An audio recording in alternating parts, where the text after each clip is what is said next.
I mean, clearly we have nothing left to watch on any streaming service because Twitch is a popular platform where people like live stream themselves doing all kinds of things. Usually it's playing video games. Well, there's this gal by the name of Wang Timing, and she's in Taiwan, and she got on Twitch this past week. She put on her eye mask, she went to sleep, and she streamed herself sleeping for 5 hours. And get this, some 11,000 people paid money to see it, just sleeping. She raked in about $3,000. Wow. And, I started thinking about this. What if that sleeping person was Jeff Bezos? I mean, I know a lot of women think he's super hot. I mean, incredibly handsome. They'd probably pay a lot of money. They want to know if he sleeps with pajamas on. Get it? Yeah. Oh, and it's just an example of all the fun that we have here week after week as we talk about living the best digital life. You can find us on 400 top stations from coast to coast and around the globe on American Forces Network Radio. That's 375,000 American servicemen and women in 175 countries and 200 ships at sea gets the Kim Komando Show. And in case you're wondering why it's called the Kim Komando Show, well, I'm Kim Komando. Yes, America's beloved digital god is here with you once again, and our T-Mobile Unlimited listener line is now open at 1-888-825-5254. All right, let's get started with 5 things that you need to know, and we're going to start with the letter A, not Apple. We're going to be talking about Amazon. Yeah, the company that claims to stand for a free, open, uncensored internet. Well, maybe not exactly. According to various reports, Amazon has quietly adopted a new policy that basically says it can ban books or movies containing any material that it decides is hate speech. Now, what is the definition of hate speech? It's any kind of communication, spoken or written, attacking another person or group based on prejudice over race, religion, sexual orientation, and more. And while some hate speech is obviously that, other cases where people are just merely expressing their opinion is totally open for interpretation. And Amazon is not saying how they define hate speech. So a group of senators sent a letter to Jeff Bezos asking why a book about transgender issues written by a conservative author was removed. Also pulled, a documentary about politically conservative African-American Supreme Court Justice Clarence Thomas. So the world's largest bookseller is now censoring, removing books and films it doesn't like, without giving us a definition or a reason why they removed it. So perhaps maybe Amazon will start burning books, setting the fire with their Amazon Kindle. All right, number 2, speaking of books becoming harder to find, I don't know if you've heard of the whole controversy about the Dr. Seuss books, that they can no longer, and they're decided no longer to publish 6 Dr. Seuss books because what it describes as racist and insensitive imagery. And when something like that happens, it's actually really followed by an interesting phenomena. People don't like to be told that they can't have things. So now on the internet, those Dr. Seuss titles are bestsellers. So people decide to look through all their attics and garages and book collections, and they list these discontinued titles on eBay where the prices just skyrocketed. For instance, there was a copy of If I Ran the Zoo going for more than $500 with a dozen of bids, and others like The Cat's Quizzers selling for more than $600, those little tiny books. Well, the auctions were discontinued. That's right. eBay started removing the listings, saying that they violated the company's offensive materials policy. So apparently books like Adolf Hitler's 1925 autobiographical manifesto doesn't quite reach the level offensive. When it comes to eBay, Dr. Seuss books do, so you better watch out. So eBay doesn't like these books in a house with a mouse, here or there or anywhere. But instead of trying to plead your case, you might as well go and shop on Facebook Marketplace. Number 3, Google says, we're not going to be eating those cookies anymore. You know about cookies. The tiny pieces of data stored in your browser that remember all the sites that you've visited, your login details. They hold onto your shopping cart. The data is also sold, meaning cookies are responsible for targeted ads. So a few days ago, Google revealed more information about its plans for phasing out these third-party cookies over the next year. But why now? I mean, why is Google suddenly doing this? Well, here's the deal. Google and other big tech companies are not just being nice. They're facing a lot of pressure from regulators, and Apple's also standing up for its user privacy as individual states actually enact their own digital privacy laws. So Google says it's not going to replace cookies with anything else that would do the same thing as in track you as an individual, but instead they have a new plan. Of course they do. It's called the Federated Learning of Cohorts, or FLoC for short. It uses algorithms, they say, to create groups of thousands of people with similar interests for targeted ads, keeping you anonymous within this proverbial crowd. So it doesn't mean that the ads are going away or the cookies are going away. The ad companies are shifting, but whatever's on the horizon to replace the cookies seems pretty crummy. Number 4, NFTs equal big bucks. What did she just say? What's an NFT? Let me explain. Like if you have something valuable, a painting, a baseball card. So Tom Brady's baseball card just sold for like $1.2 million, right? You got something, you can hold it, you can feel it, you can appreciate it. Well, now there's a new trend online where people are spending and making millions of dollars dealing in digital assets known as NFTs, non-fungible tokens. That's right. It's a digital piece of art, a digital sports card, an exclusive video clip, or perhaps a virtual piece of land. Something unique that's totally digital and you can never touch it or hold it in your hand. Last October, an art collector from Florida spent $67,000 on a 10-second piece of video artwork. A few days ago, he turned around and sold it for $6.7 million. I know you're trying to get your head wrapped around this. Guy buys a short online video clip for $67,000 and sells it for $6.5 million. How does that even make sense? So if you go online, you find endless copies of the same images, the same videos, whatever it is. Well, now this is where something called blockchain comes in. It's a digital signature that certifies something as being a unique, original piece of work and who owns it. Even the auction house Christie's is starting to sell digital art, and bids are in the millions. The NBA launched a site where fans can buy and trade NFTs of video game highlights. I mean, I can make digital art easily, but when it comes to paper, that's where I draw the line. All right, finally, number 5, this TV is going to leave you completely floored. TVs today tend to be on the bigger side, 55, 65, even 75-inch models. Some go over 100 inches. So to make your TV the focus of the room, Samsung has one that looks like a picture frame when it's not in use. LG has a TV that rolls out of a box on the floor. Well, now you have another option, a 165-inch television called the Seed M1, and it has some big specs. Micro LEDs with self-illuminated pixels that don't require a backlight for better contrast and color. Wow. It also has 5 panels that fold up and disappear into your floor. Wait, what did she say? Yes. You hit a button, this TV comes out of the floor and then arranges itself into 5 different panels. It's pretty slick if you can see the video online. And it would be great. The price, $400,000 for this television. That doesn't include the cost to renovate your house, because remember, this hole in your floor isn't going to dig itself. And if you're trying to put the TV inside the floor upstairs, well, that's just a different story altogether. Trending over on Commando.com, how to share your Wi-Fi without giving out your password. Pretty soon, people are going to start coming back over your house. And you're sitting there, and somebody says, hey, can I hop on your Wi-Fi? But I need the password. And you're like, oh, do you really need the password? So here's what you can do, is just make a QR code.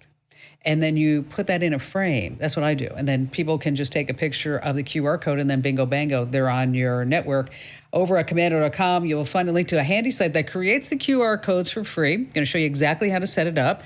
Hit Commando.com, the link that says Kim Show. And hey, just a quick question. What do you call a dog with Wi-Fi? Anyone? A hotspot. All right, I told you about this tip time and time again over the last couple of years, but for some reason it's going around the web like it's something new. And Airpods are expensive, but they have some features that are only accessible if paired with an iPhone or an iPad. So you may be seeing the headline that says, how to use your AirPods to spy on others. Yes. Here's what happens. There's live listen mode. It's an accessibility feature meant to help folks who have problems hearing. So it turns your iPhone or your iPad into a microphone. And so what you do is you put in your AirPods, activate live listen, place the phone near what you're trying to hear, and then suddenly you hear this conversation in your AirPods. So what people have figured out is that it works 50 feet. It works through the walls. So you can put in the AirPods, live listen, put the phone in another room, and guess what?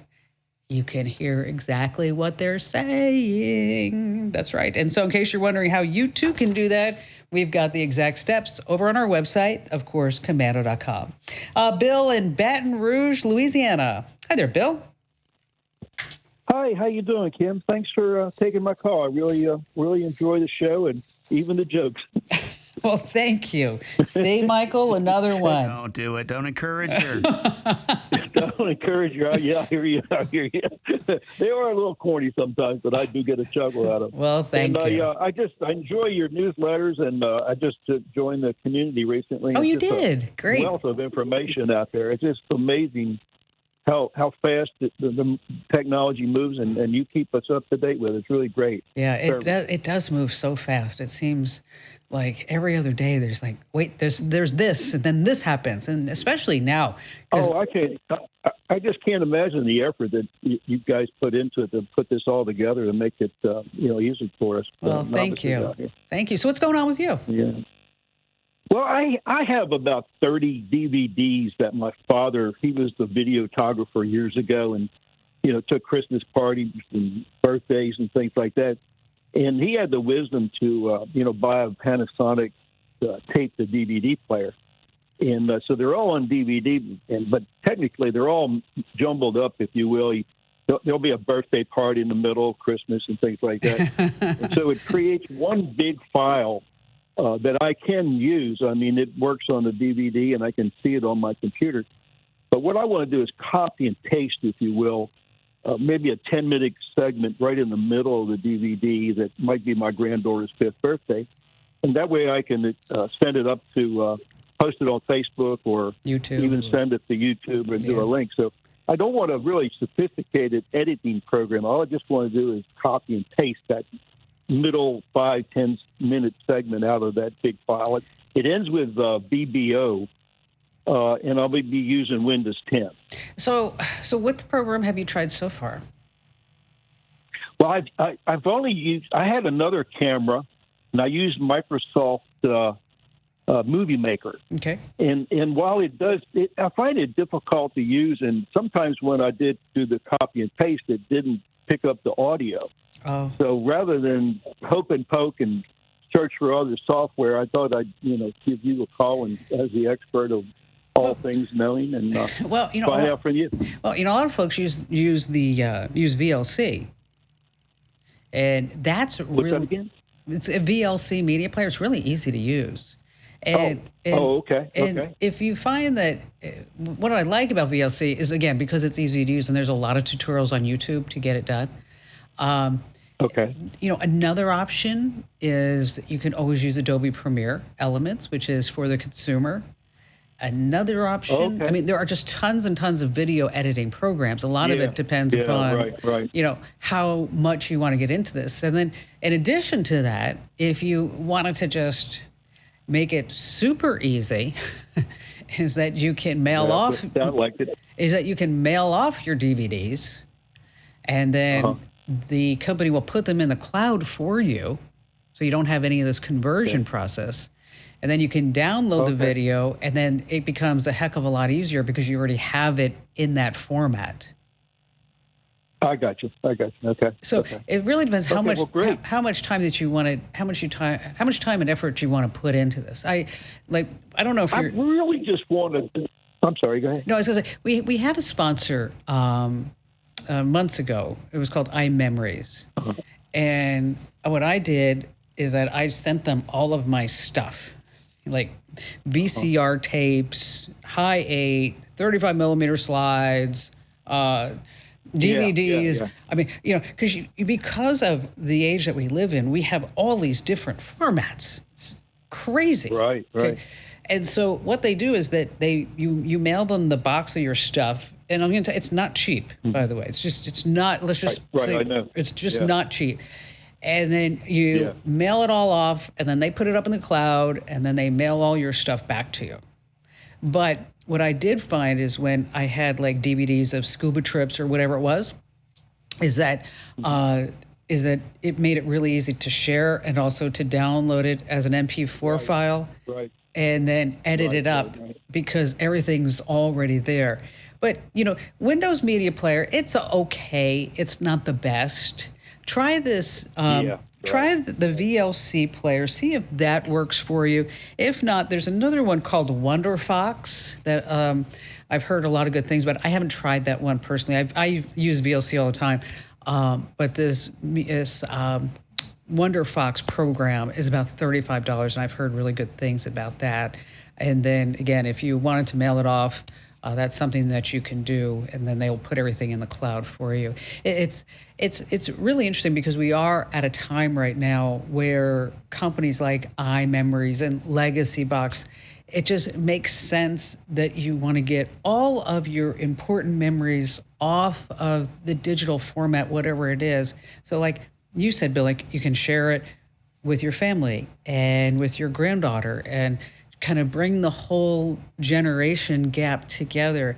Because if we can get these up on Facebook and YouTube or wherever, it really makes for a really, really fabulous conversation. So, check out Legacy Box. That's another service that you definitely want to tap into. But you might be able to do it yourself with those tools. Keep me posted. And if you need help with anything else, just know that I am right here for you. And again, thank you for all your kind words. And thanks for joining the community. It's, we make our money not by big tech. We don't track what you do. We're not sitting there in the community filtering all kinds of ads and showing you different things and listening to your conversations. I mean, we make our money the old-fashioned way. I mean, we earn it, as that commercial used to say. And so if you find something of value on the site and on the show, help support us. Head over to getkim.com. You can get the podcast, the webcast. You join the community. You can blog. You can tap into the Q&A forum, all kinds of good things like that. And after your free 30-day trial, it's just a few dollars a month.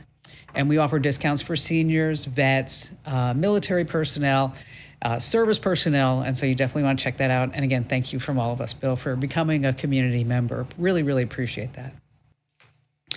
All right, we've been talking about tech tips for scheduling your COVID-19 vaccine on the show for a couple of weeks because as you go and look at these websites, let's just face it, a lot of them were just thrown up there with not a lot of forethought.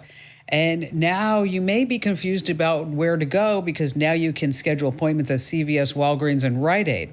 So what we did in this digital life hack is to walk you through some strategies for you to schedule the vaccine, for you to get the vaccine, and for you to help other members in your family get the vaccine. So first of all, number one is know where to go. As I mentioned, your state official site, pharmacy chains, see what's available in your area. Over at Komando.com, we do have the step-by-steps on scheduling appointments at CVS, Walgreens, and Rite Aid and doing it online. Number two is you want to start looking for new vaccine openings in your part of the world. And that's where a really handy-dandy little tool called Visual Ping comes in.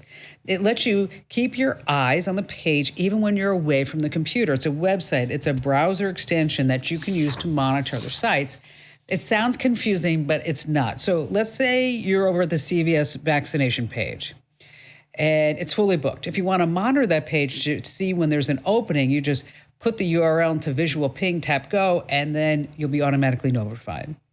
Number three is let's start saving your information so when you need to fill it out, you have it all. Put it in an Excel spreadsheet, a Word doc. We've talked about that here on the show.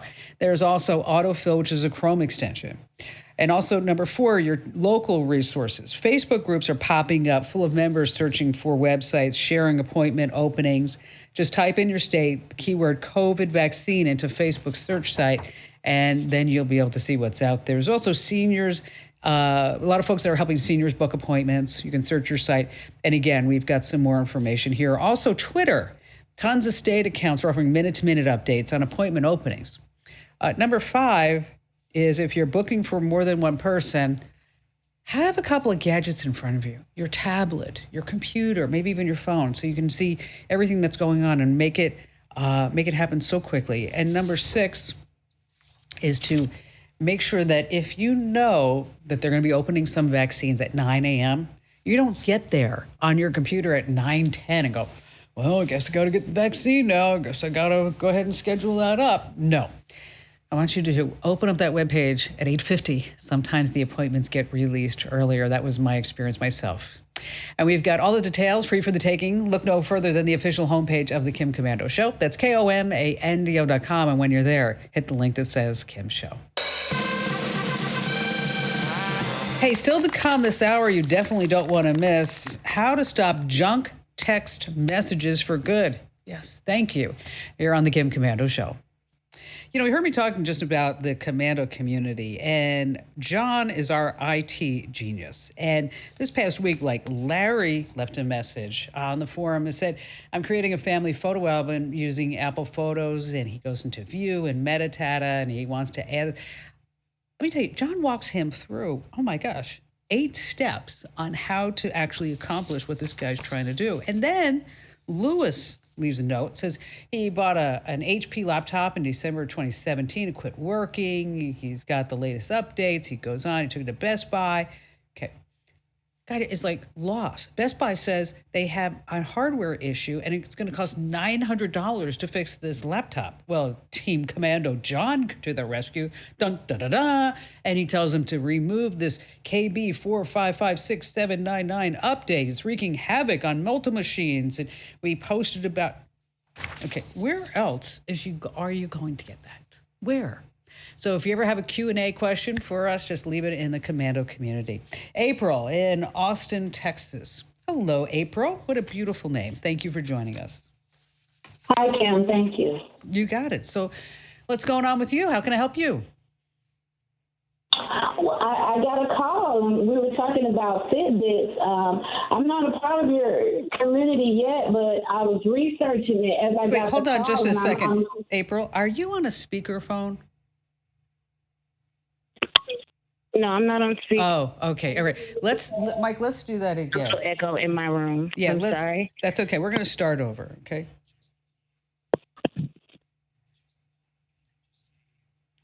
Okay. April in Austin, Texas. Glad to have you on board with us, April. What a beautiful name. What's going on with you? Hi, Kim. Thank you. You betcha. You betcha. Nothing much going on. Totally amazed by you, Kim. Did a bunch of research on you, and I'm a techno geek myself, so I'm totally excited to be here today. Oh, well, thank you, April. You're sweet. You're sweet. So what's your question for me today? Well, my question was how to be able to get a Fitbit. I had a Fitbit twice before. They were both stolen. However, when I got my first Fitbit, I was 198 pounds. And now I'm 129 pounds. That's wow. That's weight before my first child. And like I said, I am a techno geek, and my parents have just now acquired Fitbits, and it's so much better for their health. Everything is so digitalized these days. Yeah. Even my children are at home online during school. Everything is tech, everything. And so you had 2 Fitbits, but so you were keeping track of your steps and your nutrition and your weight and everything on it? Everything. Sleep. I'm a veteran. I'm an Army veteran. So I do have acute PTSD, and it keeps track of everything. Your sleep. It has schedules. It tells you when to move. It's great. And my parents being sickly, heart disease, diabetes and everything, and they're not techno geeks like me, but that's okay. They're really getting into it. Yeah. Oh, they're really getting into it. So, and I want to be able to link up with them. Okay. So, Fitbit, they have an entry-level one called the Inspire 2. It tracks your heart rate, your sleeping respiration, has a week plus battery life. It's really slim, really tiny. But it doesn't have a built-in GPS, doesn't have a color display. And some people actually say it irritates their skin, but it's pretty affordable. It's $100. But now they have a new one called the Fitbit Versa. And the Fitbit Versa has an always-on color display. It has a GPS. It measures everything that you just said. Okay. Right. It also does blood oxygen level while you're sleeping. It doesn't have the ECG sensors like the Apple Watch does, but it's really a great, great gadget. But that's $230. Right. And the Aspire you said was 100. Now normally I get the charger. I've had the charger, the first charger, and then I had the charger 2. And I have found that is so much better, even for my parents. Yeah. Like for my dad though, the Aspire would actually be better because you want to, again, it's a gadget and you want to go for what that person needs. I would pick an Aspire for my dad. I would get a charger 2 or 3 for myself and my mom because it would have that. So you're would have looking. what I So need. you're looking for the whole family. Oh, my parents already have some. My dad is also a veteran, and of course they're senior citizens, so they have some sent to them. My thing is to make sure that I can link up with them because I'm the elder of my family, I see. and I live in Texas. They live in Georgia, and I can't keep up with their health if I'm here and they're there. All right. So you want to be. So you can use. You'll be able to track them, and you'll be able to get into that with the Fitbit Premium account. So why don't we do this? How about if I'll send you a Fitbit Inspire, okay, as my gift to you? Are you kidding me? No, I'll send that to you as a birthday present because I've always missed your birthday. I'm so sorry, April. So No. So April 1st. So you see, it's just right around the corner. So no wonder why you're called April, because you were born April 1st. So you just hang on the line, okay, April? And we'll get your name and address, and we'll send you out one of those Fitbit Inspires. This way you can help keep track of everybody. And God, congratulations on that tremendous weight loss. Stay right where you are. We have more of the show coming right back. Hey, thanks for watching a past episode of my national radio show. That's why it's called The Kim Komando Show Rewind. Now, to get the entire show, all 3 hours, when it airs live, or you can get on demand, head over to getkim.com and you can become a member of the Commando Community. There are a ton of perks. Aside from just the show, you get free ebooks, a place to get answers to your tech questions, and more of me. So come on, what are you waiting for? Click that link right now and become a member. And thank you.